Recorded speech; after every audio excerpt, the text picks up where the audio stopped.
Amada Igreja, na graça, na paz do nosso Senhor e Salvador Jesus Cristo. Boa noite a todos os irmãos. Um dia abençoado, chuvoso, quanto nós esperávamos, por essa chuva que veio calma para suprir as necessidades da agricultura, Vamos estar falando com o nosso Deus. Santo Deus, eterno Pai, louvamos a Ti por nos encontrarmos em Tua casa nessa noite, depois de um dia abençoado, Pai, quando, Deus, podemos contar com a Tua graça, a Tua misericórdia, Pai, conosco, nos auxiliando em todas as coisas, suprindo as nossas necessidades, nos concedendo, Deus, que tivéssemos um dia de repouso, Pai, conforme, Deus, a Tua palavra, Deus, nos encomenda, Pai, ao sétimo dia, Pai. Iniciando na Tua presença a semana, Pai. Logo de manhã ouvindo a Tua palavra, louvando ao Senhor, agora novamente com os irmãos, que o Senhor possa se fazer presente em nosso meio, aceitando o nosso louvor, as nossas orações, recebendo as nossas orações e a Tua palavra ministrando a nós, segundo a necessidade espiritual de cada um, Pai. Assim oramos, Pai, em nome de Jesus. Amém. Vamos abrir as nossas Bíblias. Os nossos queridos irmãos também que estão nas suas casas, que a paz do Senhor Jesus esteja sobre cada um. Abramos todos a palavra do Senhor no Evangelho segundo São João, capítulo 14. Evangelho segundo São João, capítulo 14, versículos 1, 2 e 3.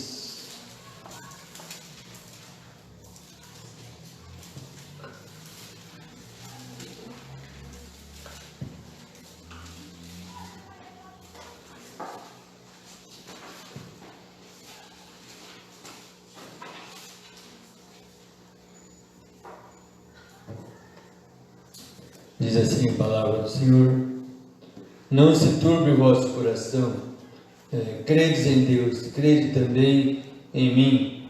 Na casa de meu Pai há muitas moradas.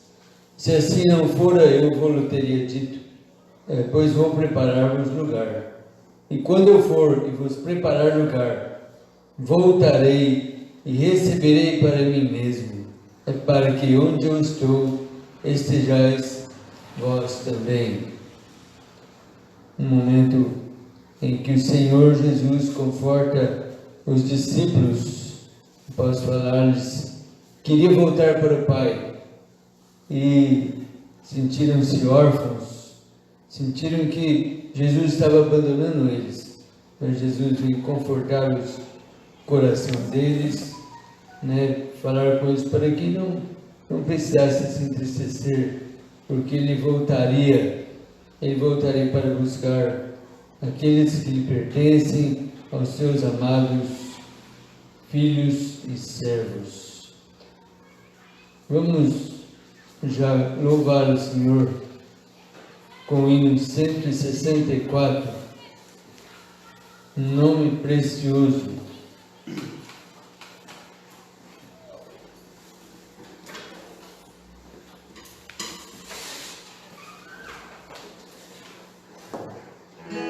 Os irmãos podem se colocar de pé.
Senhor nosso Deus, nosso Pai amado, nós rendemos graças ao Senhor e queremos, ó Pai, agradecer ao Senhor por podermos estar aqui reunidos.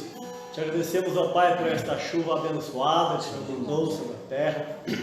Um ano, ó Pai, de muitas lutas, muitas dificuldades, uma delas é a estiagem que estamos enfrentando, mas o Senhor, ó Pai, com a sua mão poderosa, tem cuidado de nós, e agora, ó Pai, mandou esta chuva com uma previsão de chuva até o final da semana, e nós louvamos ao Senhor porque sabemos que o Senhor está cuidando de nós. Sim. Nada, ó Pai, foge do controle do Senhor, nada foge do controle das tuas mãos, porque o Senhor é o nosso Deus, foi o Senhor, ó Pai, quem criou tudo que existe.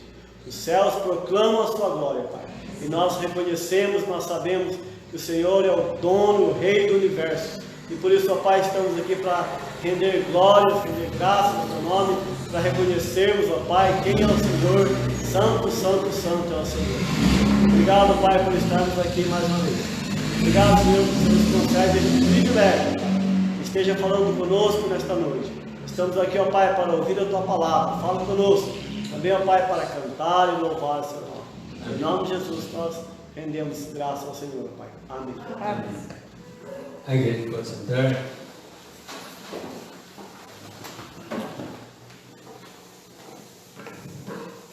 Muito bom estarmos na casa do Senhor, rever os irmãos, mas gostaríamos de rever outros irmãos que podem vir à igreja, que não fazem parte do grupo de risco.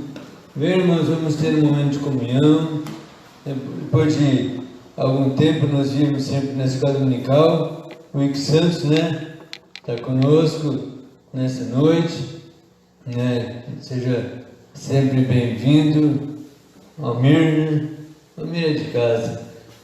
E os irmãos que não fazem parte do grupo de risco, estão em suas casas, venham conosco adorar ao Senhor.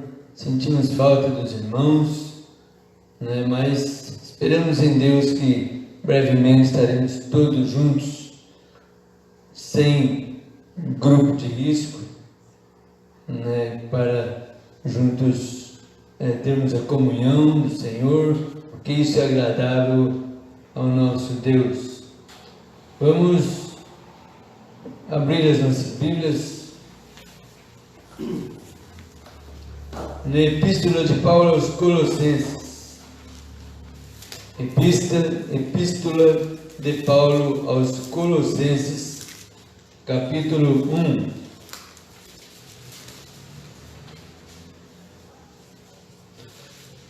A partir do verso 13.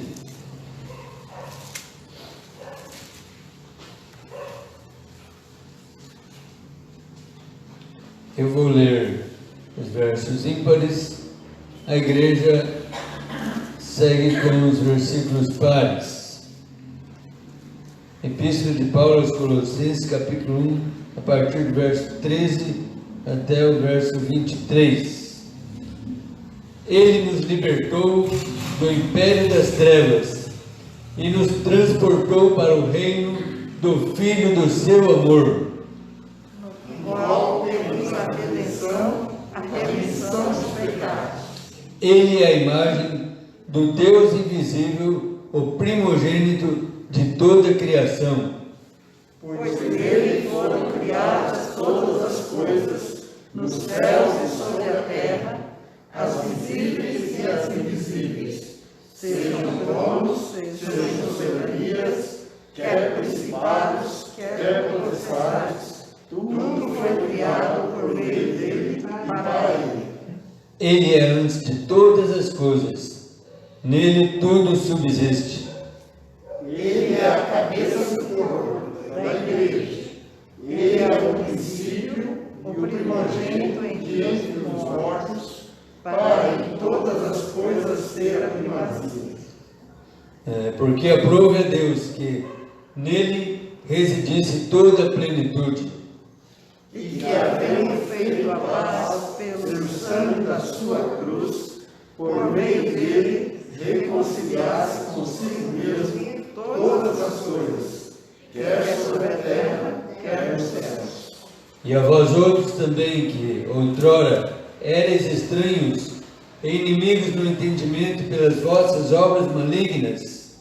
Agora, porém, vos reconciliou no corpo da sua carne, mediante a sua morte, para apresentar-nos perante ele santos e inculpáveis e irrepreensíveis. Se é que permaneceis na fé, alicerçados e firmes, não vos deixando afastar da esperança do Evangelho que ouvistes e que foi pregado a toda criatura debaixo do céu, e do qual eu, Paulo, me tornei ministro. Eu convido a amada igreja para que, em momento de oração silenciosa, estejamos apresentando diante do Senhor os nossos pecados, arrependidos, né? Para que sejamos por Ele perdoados e purificados das nossas injustiças. E após o momento eu convido o nosso irmão presbítero Luiz para que quebre o silêncio com uma oração audível.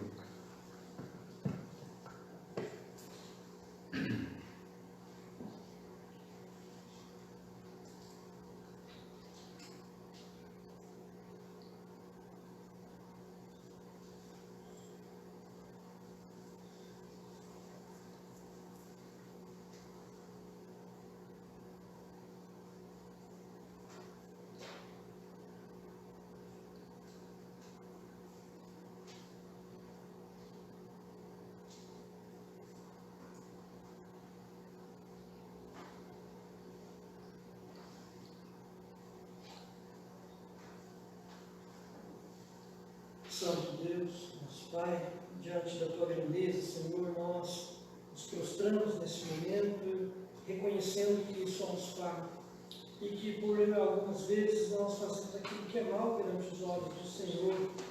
Tem misericórdia de nós, Pai, tem misericórdia da Tua igreja, perdoa, Senhor, os nossos pecados, perdoa as nossas falhas, perdoa, Senhor, por muitas vezes dar importância ao pecado, achar que o pecado é bom, é algo gostoso. Tem misericórdia de cada um de nós, Pai. Nos ensina cada dia a odiar o pecado, a buscarmos, ó Deus, nos alimentar das coisas que é do Senhor, para nos satisfazermos na obra do Senhor. Perdoa o pecado de cada um, perdoa o pecado da Tua igreja. Tem misericórdia de nós, Pai. Nós suplicamos em nome de Jesus. Amém. Eu convido o grupo de louvor para que venha à frente. Logo em seguida o pastor estará trazendo a palavra. E após a palavra vamos entoar o hino número 368. E aqueles que trouxeram as suas ofertas de construção, no momento do culto pode trazer ao gasofilácio que está aqui no banco, atrás do primeiro banco.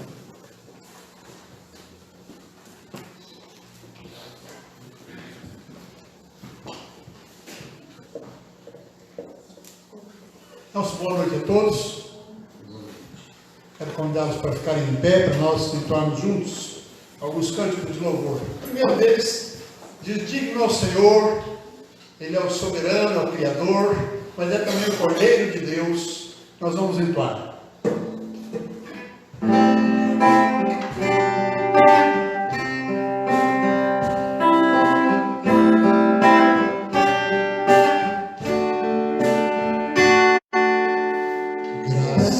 Eu te dou, pelo preço que pagou, sacrifício de amor que me comprou, o Senhor, pelos cravos em tuas mãos.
Senhor com essa canção, né?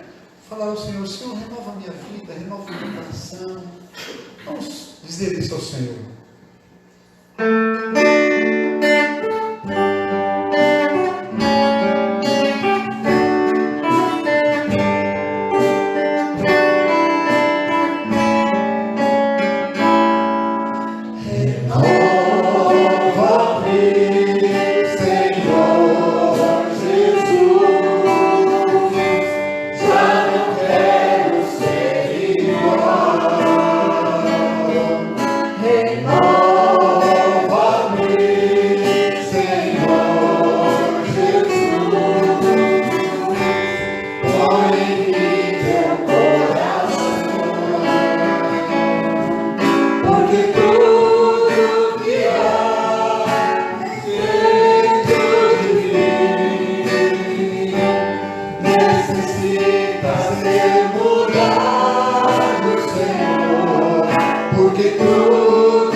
Corações o amor de Cristo, o teu amor manifestado na cruz de Cristo, que esse amor possa inundar-nos de uma maneira toda especial e nos renovar, ó Deus. Nós clamamos em nome de Jesus. Amém.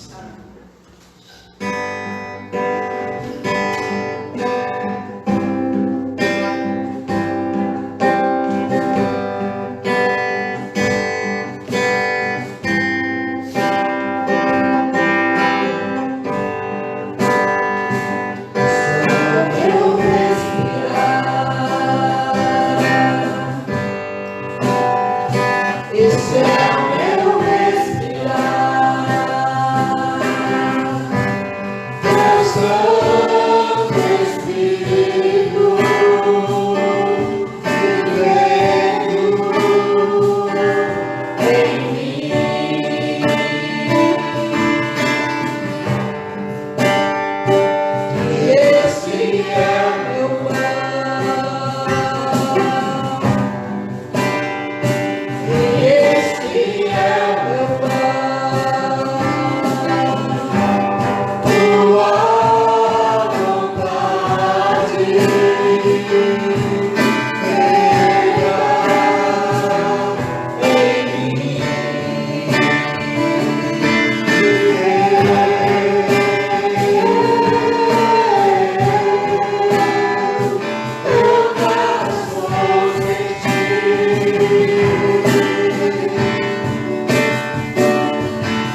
Nós estamos na presença do Senhor, desse Deus que é cheio de amor.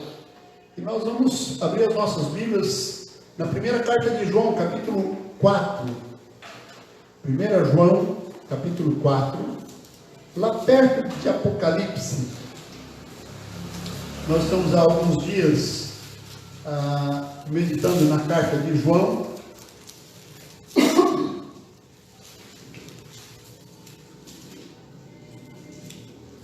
E hoje, olhando para o texto do capítulo 4 de João, de 1 João, nós vamos meditar na palavra do Senhor sobre como viver com segurança, como viver com segurança eterna diante do Senhor.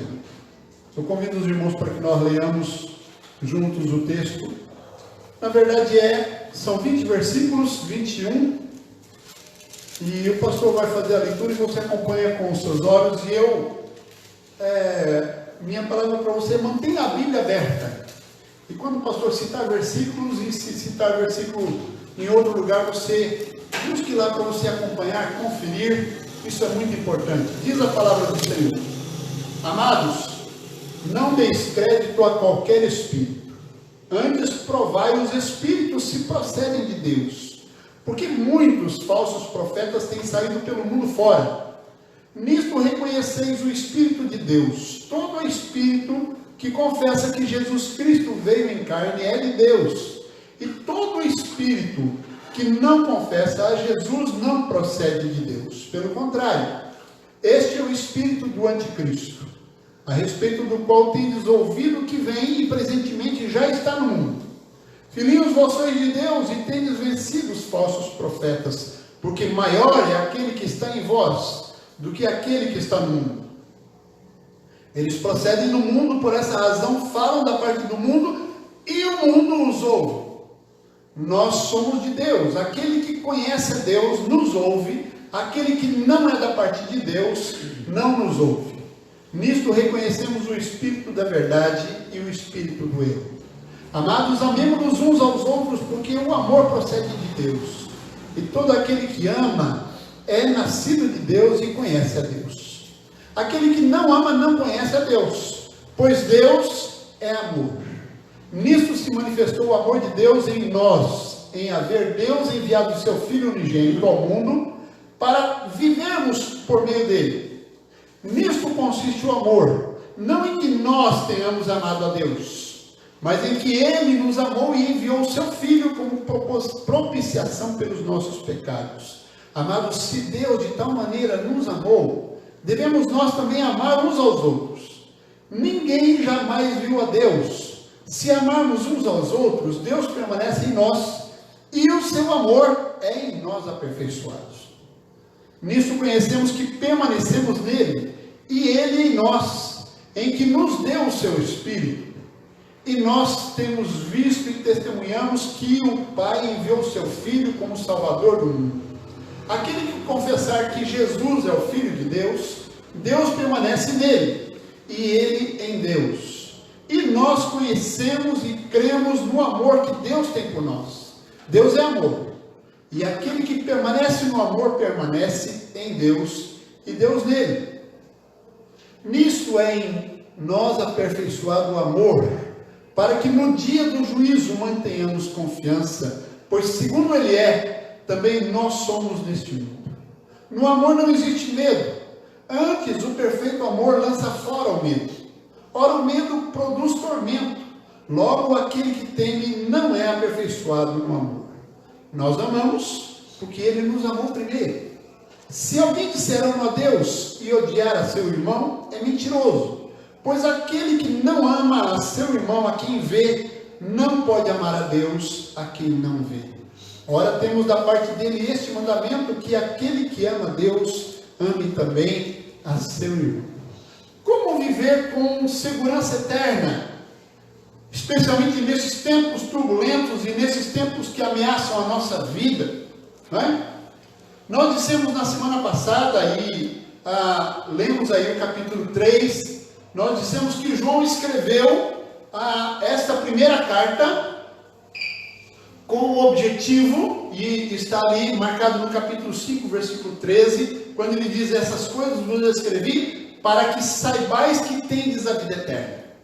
Então não basta ter a vida eterna, eu preciso saber que eu tenho. Porque quando eu sei, eu desfruto. E se eu tenho alguma coisa e não sei, eu não desfruto. Não é? O objetivo de João continua nesse texto. Nesse capítulo 4, ele continua perseguindo este propósito.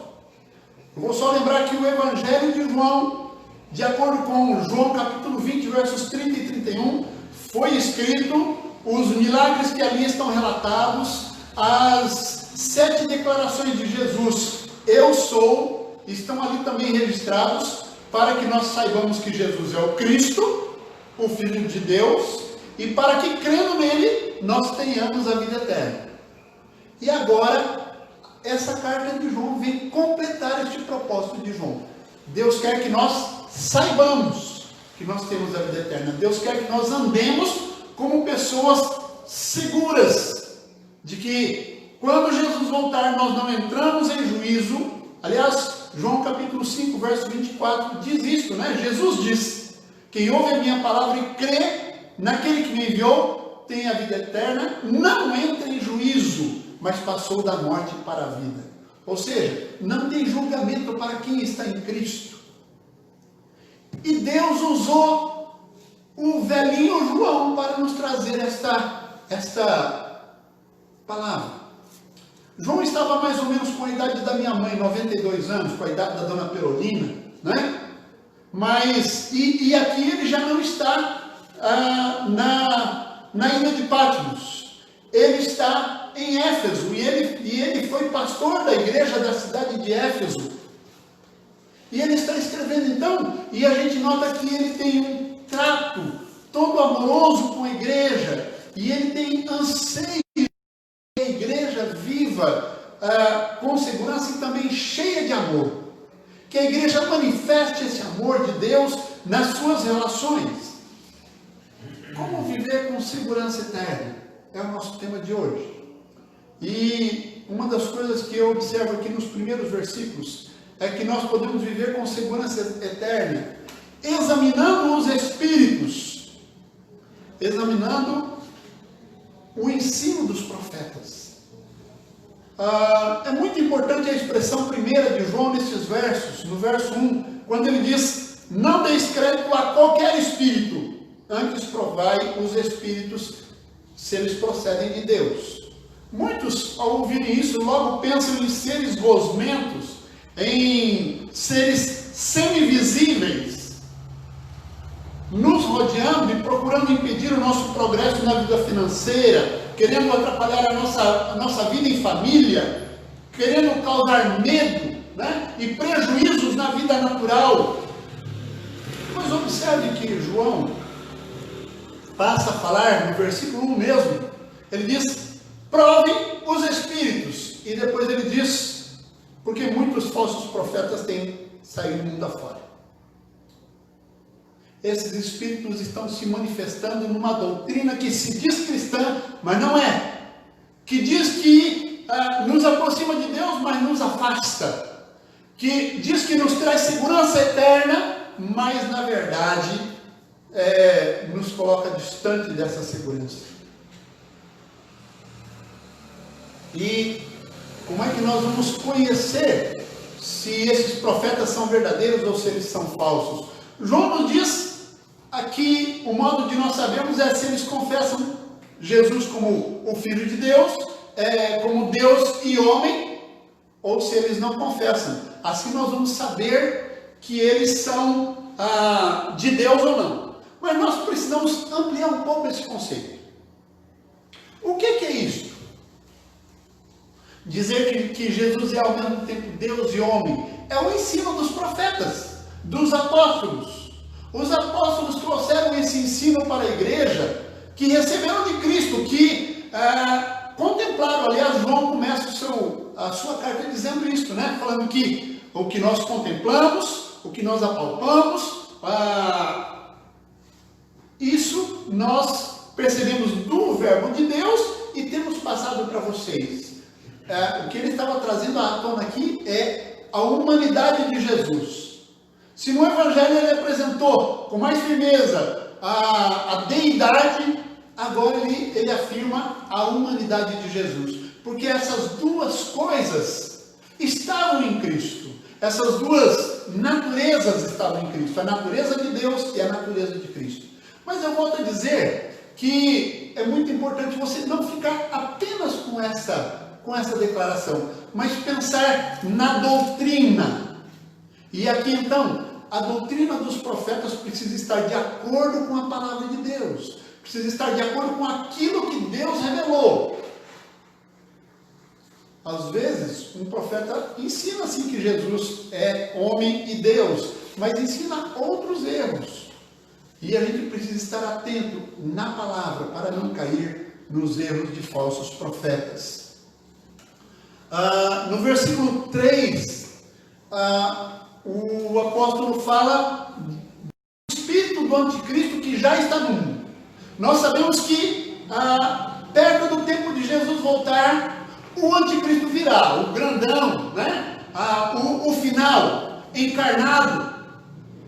Mas esse espírito do anticristo está desde os tempos de Jesus e está tentando atrapalhar a igreja. Então, examinar os espíritos aqui significa examinar o ensino daqueles que se apresentam como liderança na igreja, querendo tomar a frente do povo de Deus. E nós precisamos então examinar o ensino que nós recebemos. Você talvez aí assista pregações pela internet, né? Pela televisão. Você precisa estar muito atento para não cair nos erros dos falsos profetas e dos falsos mestres. E assim nós vamos viver com segurança, porque nós estamos no verdadeiro. Como é que nós vamos fazer isso? E nós devemos ter então duas posturas. A primeira delas, aprovando e assumindo os ensinos verdadeiros e corretos.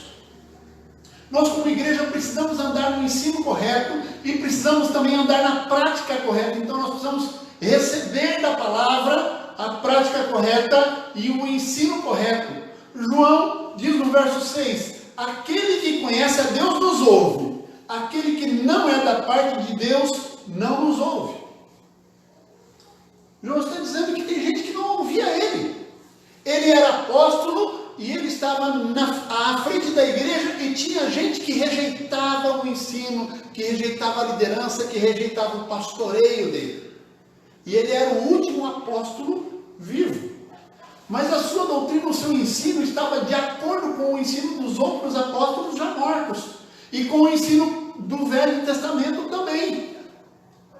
E ele diz, mas tem gente que não nos ouve, que não recebe o nosso ensino. Ele diz, aquele que é de Deus nos ouve. Na qualidade de apóstolo, de sucessor de Paulo na comunidade de Éfeso. Tendo como seu antecessor, além de Paulo, tendo também Timóteo que pastoreou aquela igreja e que doutrinou aquela igreja, que ensinou aquela igreja. Sem nenhuma dúvida, o seu ensino, quando confrontado com o daqueles outros obreiros e dos 10 outros apóstolos, e também com o ensino do Velho Testamento, prova sua consistência. Ele permanece porque ele está de acordo.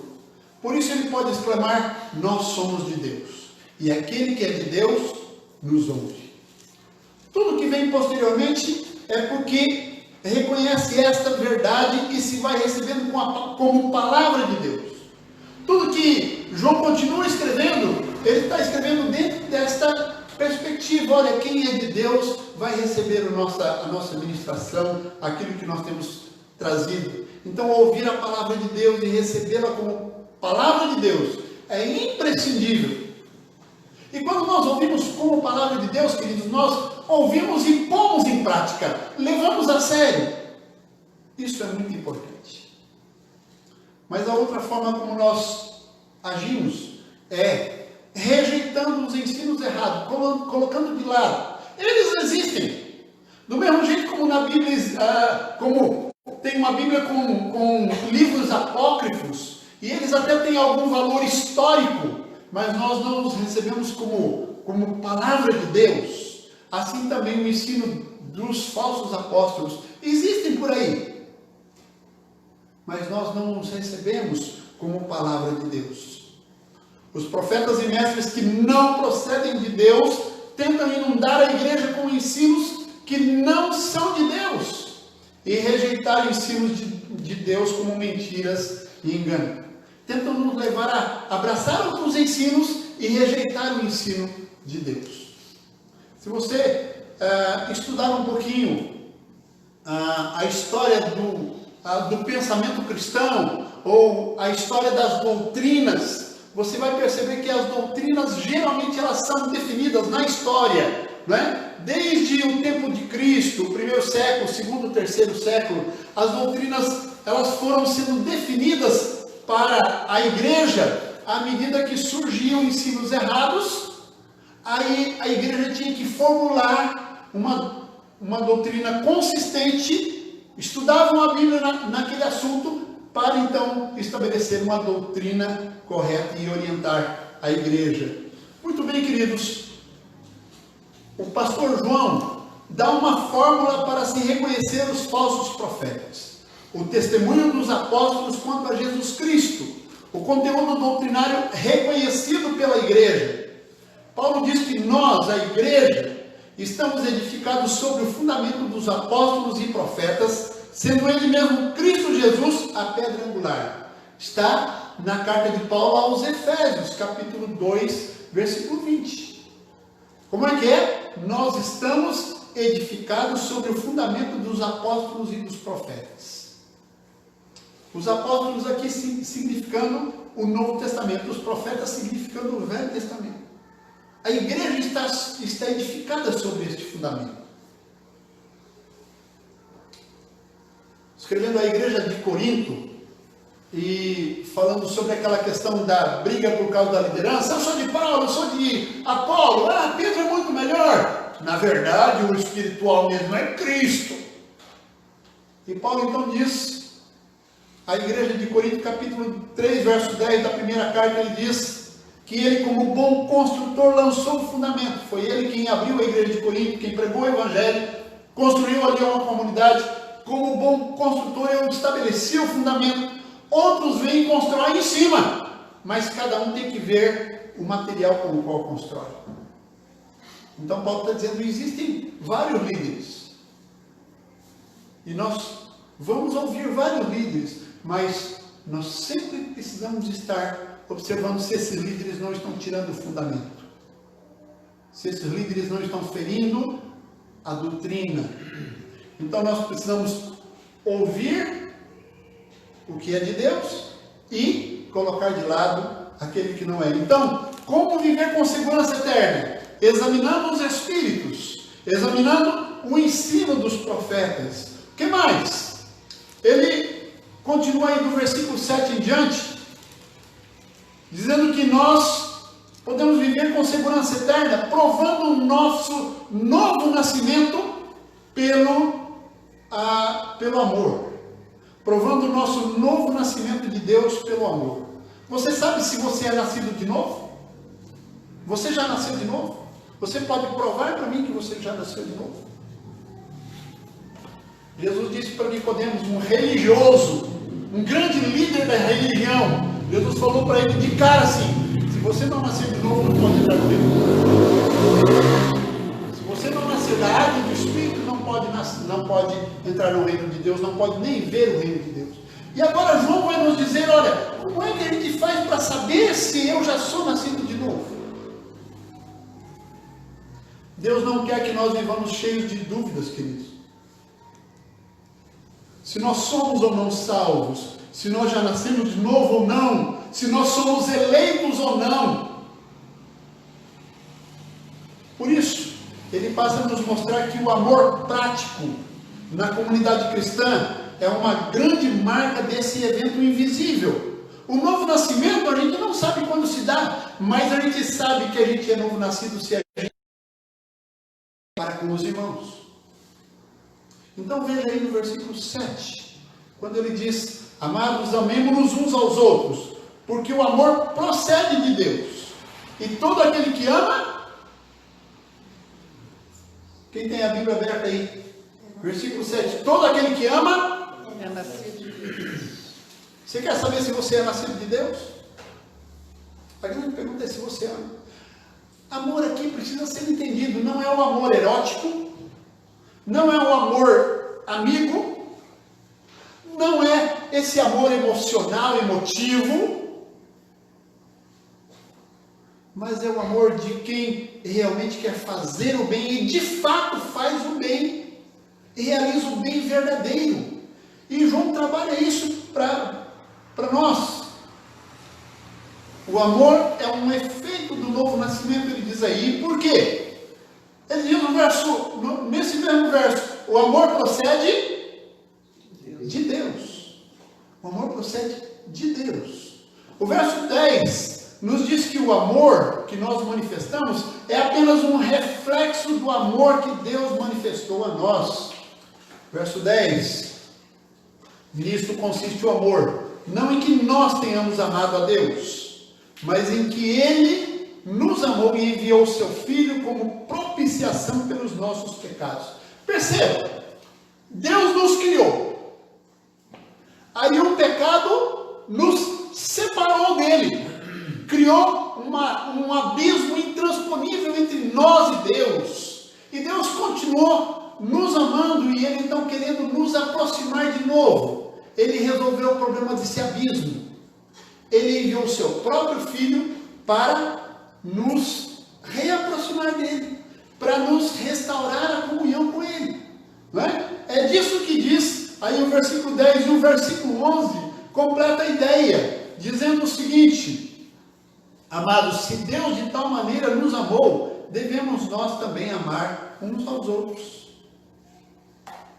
Em sua primeira parte do versículo 10, junto com o verso, aliás, o versículo 11 aqui, na sua primeira parte, junto com os versos 9 e 10, quando ele diz, amados, se Deus de tal maneira nos amou, essa parte nos remete a João 3,16, que é escrito pelo próprio João, mas que não é palavra de João. João registrou o que Jesus disse para Nicodemos. João 3,16, como é que é? Os irmãos podem falar comigo? Porque Deus amou o mundo de tal maneira que deu o seu Filho unigênito para que todo que nele crê não pereça, mas tenha a vida eterna. Foi Jesus quem disse isso. Foi João que registrou, mas foi Jesus quem disse. Então, o amor nasce em Deus. E qualquer amor que nós refletimos para o outro é um reflexo desse amor. O apóstolo Paulo diz que Deus, o Espírito de Deus derrama no nosso coração o amor de Deus. E é assim que o amor de Deus é derramado no nosso coração. O Espírito nos faz lembrar que Jesus morreu no nosso lugar. E aí então nós nos sentimos amados. É assim que o amor de Deus vai sendo derramado no nosso coração. Mas eu quero fazer um exercício com você. Você pode abrir João 3,16? Abra João 3,16. Nós vamos ler esse texto de novo. Mas nós vamos ler de uma maneira diferente. Eu quero que você leia comigo. Onde está a palavra mundo, você vai colocar o seu nome. E depois, quando diz para que todo que nele crê, todo aquele que nele crê, você vai colocar de novo o seu nome. Para que a Jéssica que nele crê. Tá bom? Vamos tentar? Vamos ver se dá certo? Porque Deus amou o Jorge Henrique de tal maneira que deu o seu Filho unigênito para que o Jorge Henrique que nele crê não pereça, mas tenha a vida eterna. Porque essa palavra é para você. Essa palavra é para você. Porque Deus amou o Lau de tal maneira que deu o seu Filho unigênito para que o Lau que nele crê não pereça, mas tenha a vida eterna. Essa palavra é a palavra de Deus para você. Nosso relacionamento com Deus é um relacionamento com base no amor. Então, Como é que nós podemos ter segurança eterna, viver com segurança eterna? Provando o novo nascimento de Deus, ou o nosso nascimento de Deus pelo amor. O amor de Deus é derramado nos nossos corações e nós refletimos esse amor no relacionamento com as outras pessoas. O resultado é que, experimentando esse amor e sendo introduzidos nesse reino eterno do amor do Pai, agora nós somos capacitados e também responsabilizados a manifestar esse mesmo amor para com os nossos próximos. Quando uma mãe corrige o filho, e quando uma mãe diz: filho, você fez errado, por isso agora você vai ficar de castigo, você vai ficar 15 minutos ali atrás da porta, pensando no que você fez. O filho fica lá chorando. Essa mãe não ama o filho? Ela ama, mas ela precisa passar por cima dos seus sentimentos e realizar alguma coisa que vai produzir na vida do filho algo valoroso, uma correção extremamente importante. Mas eu falei de duas coisas, né? O amor é um efeito do novo nascimento. Por quê? Porque o amor procede de Deus. E também, Deus não é apenas a origem do amor. O apóstolo diz aqui que Deus é amor. Que Deus é amor.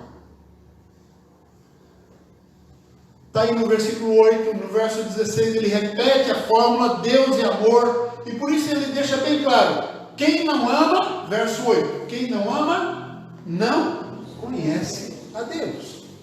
Você conhece a Deus? Você tem experimentado o amor de Deus na sua vida, no seu coração, na sua alma? Quem não ama, não conhece a Deus. Como viver com segurança eterna? Examinando os Espíritos, examinando o ensino dos profetas, provando o nascimento de Deus pelo amor, mas ainda, uma coisa que eu quero falar com você, que é vivendo sem medo de enfrentar o juízo.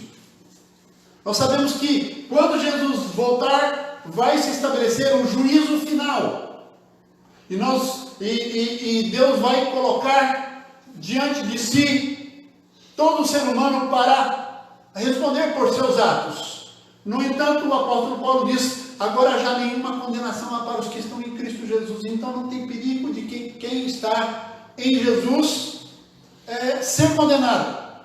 No entanto, meus queridos, eu já disse aqui, os nossos sentimentos nos traem. E o medo é um sentimento. E o medo pode dizer para Deus: olha, o Jorge Henrique não confia no Senhor, porque ele está com medo. Ele está com medo de ser condenado, de entrar em juízo e ser condenado. Então, aí, com o meu coração, revendo as promessas da palavra e pedindo auxílio do Senhor para vencer esse medo. Pedindo que o Espírito Santo vença esse medo. Mas há coisas aqui para nós nesse sentido. Então, vivendo sem medo de enfrentar o juízo. A primeira coisa é permanecendo em Cristo. Quem permanece em Cristo, ele disse lá em João 5:24, né? Quem ouve a minha palavra, crê naquele que me enviou, tem a vida eterna. Não entra em juízo. Mas é preciso permanecer em Cristo. Aliás, isso diz respeito à perseverança dos santos, que é uma doutrina rica, abençoadora, que eu preciso ainda trazer um estudo para os irmãos aqui sobre ela, a perseverança dos santos. Quando ele diz aqui de permanecer, não é? Permanecendo nele, ele continua aqui a partir do versículo 13, nós conhecemos que permanecemos nele, e ele em nós, em que nos deu o seu Espírito. Ele nos deu o seu Espírito, ele colocou o seu Espírito dentro de nós, e nisso nós reconhecemos que permanecemos nele. O apóstolo Paulo diz: e se alguém não tem o Espírito de Cristo, esse tal não é dele. E como é que nós conhecemos que nós temos o Espírito de Cristo, meus queridos? não é falando em línguas, não é produzindo alguns efeitos sobrenaturais, não é. É permanecendo em Cristo, no ensino de Cristo, na fé de Cristo, no amor de Cristo. É permanecendo no amor de Cristo. Então, reconhecendo o seu Espírito em nós, pela permanência no ensino bíblico doutrinário, de que Jesus é o Cristo, o Filho de Deus, o Salvador e o Senhor. Do verso 12 ao versículo 15, ele trata disso. E é lógico que o Espírito estando dentro de você, o Espírito vai produzir o fruto. Amor, alegria, paz, longanimidade, essas coisas vão aparecer na sua vida, não é? Manifestando que o Espírito está em você. Mas uma coisa muito importante é a permanência em Cristo. Veja, não é permanecer na igreja, no sentido de que a gente fica muito chateado de que pessoas parem de frequentar a igreja. Mas às vezes, o corpo daquela pessoa estava aqui, mas o Espírito nunca esteve. Então essa pessoa não se afastou de Cristo, ela sempre esteve afastada de Cristo, né? Mas aqui é permanecer na pessoa de Cristo, no ensino de Cristo. Versículo 16, permanecer no amor de Deus. E nós conhecemos e cremos no amor que Deus tem por nós. Deus é amor, e aquele que permanece no amor, permanece em Deus, e Deus dele. Aquele que permanece no amor, permanece em Deus, e Deus permanece nele. Permanecer amando a Deus, permanecer amando os outros, é esse amor que marca que alguém é de fato cristão e que alguém permanece em Cristo. O amor que praticamos nos mantém seguros para o dia do juízo. Observe aí o verso 17. Nisso é em nós aperfeiçoado o amor, para que no dia do juízo mantenhamos confiança, pois, segundo Ele é, também nós somos neste mundo. Se eu amo, é porque eu estou aprendendo com Cristo, porque eu estou aprendendo com Deus que é amor, é porque eu tenho recebido a influência de Deus que vem sobre o meu coração, e eu sou então induzido ao amor. E já que é assim, então eu tenho segurança, eu estou tranquilo, porque se eu estou manifestando amor, é porque eu estou em Cristo e eu tenho permanecido em Cristo. O amor para com os irmãos manifesta a verdade de que nós realmente conhecemos e amamos a Deus, de que nós estamos em Deus. O amor concretiza a pessoa de Deus em nossa experiência, torna a nossa experiência de que Deus está presente na nossa vida clara. É o amor que faz isso. Eu quero ler aí no versículo 20: se alguém disser amo a Deus e odiar a seu irmão, é mentiroso, pois aquele que não ama seu irmão a quem vê, não pode amar a Deus a quem não vê. E como é que nós amamos os irmãos? Beneficiando de fato os irmãos, agindo de maneira concreta em benefício dos irmãos. O que eu posso fazer por você? Como eu posso abençoar a tua vida hoje? Talvez seja uma pergunta para você fazer todos os dias dessa semana. Quem sabe você liga para alguém e diz: ô meu querido, como é que eu posso abençoar você hoje? Você está precisando de alguma coisa? Você já orou, já ligou para alguém e disse assim: olha, eu senti um desejo de orar por você. Não sei se você está precisando de alguma coisa, mas eu quero orar por você. E aí você ora por telefone com a pessoa. Ou então você visita e ora com a pessoa. Mas atos concretos de amor, e esses atos concretos de amor vão tornar também concreta a minha relação com Deus, a minha confiança de que Deus existe, e não só que Ele existe, mas Ele é real na minha vida, e Ele está presente na minha vida. O amor nos dá segurança de que a nossa vida cristã não é um engodo, não é uma mentira, de que eu não estou vivendo uma ilusão, mas de fato eu estou vivendo a realidade do reino de Deus. Eu quero concluir dizendo que nós podemos viver com segurança de que somos salvos. de que já temos a vida eterna, de que o nosso relacionamento com Deus é verdadeiro, de que não há condenação para nós. Os desafios da vida cristã, queridos, são ao mesmo tempo bênçãos de Deus para nós, para que vivamos sem medo, para nos dar segurança e fortalecer a nossa fé nele e na sua palavra. Que Deus possa nos encher com essa segurança, que você possa andar como uma pessoa segura de que você de fato é salvo, e de que você de fato está seguro com relação ao tempo da volta de Jesus, e Jesus voltando, não há condenação para você, não há condenação em tempo nenhum, mesmo que você caia em pecado, não há condenação para você, de que você de fato é filho de Deus. Deus quer que nós vivamos com essa segurança, e por isso Ele levou João a escrever essas coisas. Vamos orar? Nosso Deus, nós te louvamos por essa noite, te louvamos, ó Deus, por essa palavra, te louvamos, ó Deus, pela carta de João, que é aqui, preciosa dentro da tua revelação, dentro da Bíblia. A Bíblia toda é preciosa, e essa carta é também maravilhosa, porque traz recados do Senhor para a nossa vida. Ajuda-nos, Senhor, a viver com essa segurança, com essa tranquilidade e desfrutando o teu amor para conosco de maneira profunda, em nome de Jesus. Amém. Amém. Nós vamos entoar o hino de número 368, é isso, Cleiton? 368. E à medida que nós cantamos, se você estiver aí com ofertas para entregar, você poderá colocar no gasofilácio.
Nosso Deus, obrigado por essa noite, por aquilo que o Senhor tem falado ao nosso coração. E agora, quando nós vamos, ó Deus, para as nossas casas, vamos, ó Deus, amanhã iniciar a semana de trabalho, nós iniciamos a semana descansando. Começamos a semana recebendo o descanso do Senhor. E amanhã, ó Deus, e toda semana abençoa-nos, que o Teu amor esteja inundando as nossas almas, inundando os nossos corações, e que nós, ó Deus, manifestemos o Teu amor, tanto para com os nossos irmãos, quanto para os de fora, Senhor.